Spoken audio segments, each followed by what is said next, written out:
As we undertake this journey with our girls, first we need to understand who they are on their terms. If we honor the ways that our girls are uniquely themselves, then both parent and child can gain insight into who she really is and, just as important, who she isn't. Sometimes this is hard because we have our own ideas about who our girls should be. Sometimes we think they should be just like us.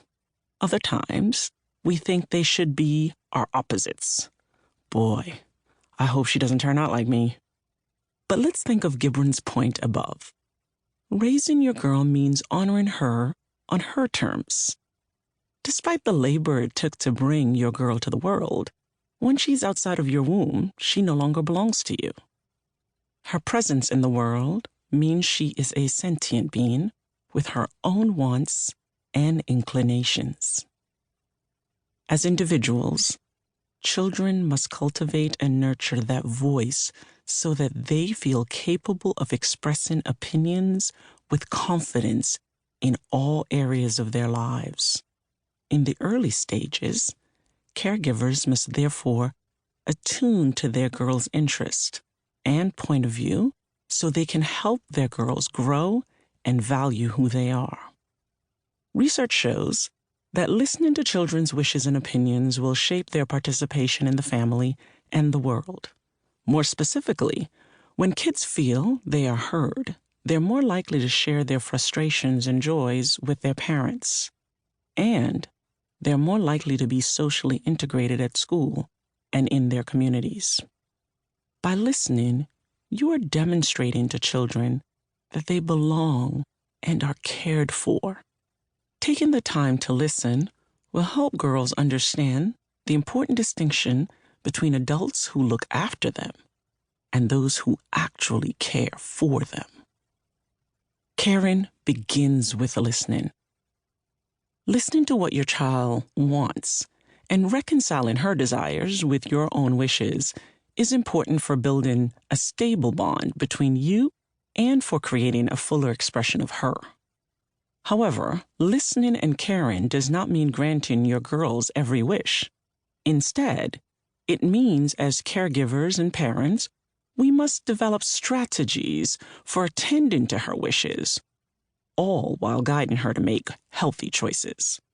Negotiating and achieving this balance between our girls' requests and our responsibilities as guardians can be difficult. Oftentimes, it means making hard choices as well as helping her see the value in you rejecting her wants. She may want the latest pair of sneakers, but her feet are still growing each month. You can and should say no without any regret. She may want to spend the night at a friend's house during the school week, but that will interfere with her sleep schedule. You should say no. Don't worry. Becoming familiar and comfortable with no is good for her. She'll be okay. But note that your refusal must be thoughtfully made and conveyed. It must begin with listening to and hearing your girl's ideas and opinions. Let her make her case. Hearing her point of view will give you insight into the logic she's using to make decisions and assess situations. Ask her to listen to the arguments that you lay out because she needs to become familiar with your point of view. Trust me, this will come in handy for the future. The more she knows about your perspective, the more she'll be able to discern what things you value and do not value, and vice versa. This reciprocal understanding will facilitate your relationship and bring you closer. Decision-making then will become a process of thoughtful consideration born out of dialogue. If we listen to our girls, then when we have to draw the line on some things, they will be more likely to understand and/or accept our decision. But the work begins with listening and exchanging ideas. Parent-child communication, both form and content, is critically important for youth development.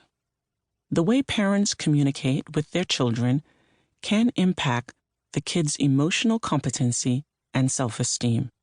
Scholars have found that parents explaining events and emotions clearly has been linked with higher self-esteem in their children. Furthermore, when parents and children collaboratively discuss and make meaning about children's experiences, it enhances self-esteem. However, listening to our children and accepting their ideas is sometimes difficult, especially when we have our own perception of who they are or what they should want. Too often, in an effort to balance the fear that outsiders may perceive that we overindulge our children, some of us reflexively balk at our daughter's desires.